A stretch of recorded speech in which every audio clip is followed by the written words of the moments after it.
Donald Trump is calling for the death of members of the Congressional Opposition Party, calling for them to be executed for sedition.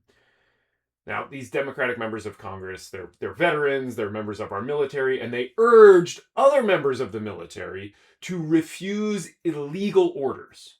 Illegal orders. They urged the military to remember and honor the oath of office that they all took. Trump himself, of course, has never served, and indeed he dodged service when called upon by his country. And Trump responded to this important reminder, especially given where we are, with a series of crazy posts on social media. Seditious behavior at the highest level. They need to be arrested and put on trial. Hang them, George Washington would. He shared that post that somebody else had written. This is truly deranged behavior.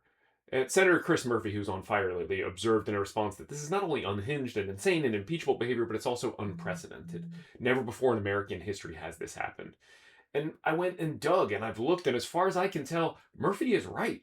Now, it's hard to prove a negative, but I don't think a sitting president has called for sitting members of Congress of the opposing party to be executed for something like this, or ever.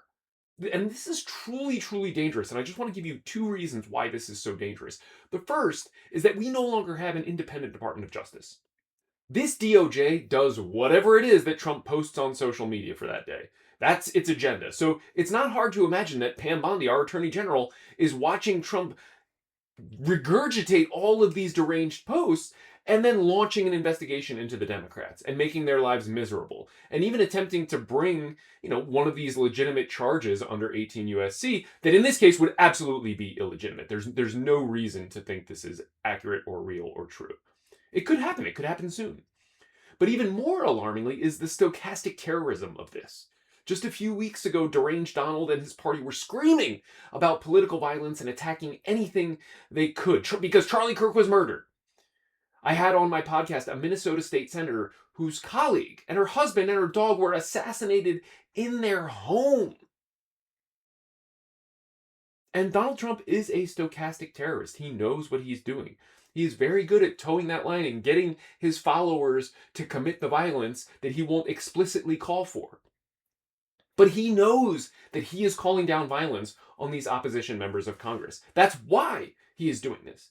It's even quite possible he's furious about a certain vote that those members forced on his party earlier this week. Look, folks, this could be very, very bad. The DOJ ruining these people's lives is one thing, but Donald Trump is calling for violence against these members of Congress. And normally you might expect the FBI and other law enforcement to handle real threats against members of Congress without an issue, but those agencies are being run by podcasters and election deniers and morons who fly around on their personal jets instead of working. We're in a bad spot, folks.